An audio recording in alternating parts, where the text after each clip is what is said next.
আজ তো মাছ কম, অনেক কম।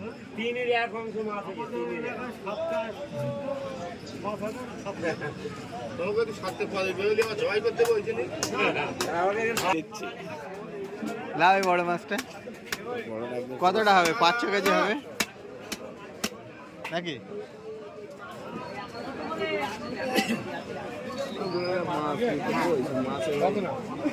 বড় আর এক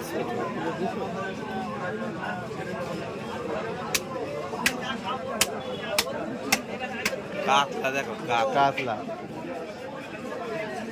চাঙ্গাপুরি আর চাঙ্গাপুরি। এই রুই মাছ কত হতেছে? সেই ওপরে দাঁড়াও কেন এইছি বলো? 3-4 মাস পরে এইছি। কত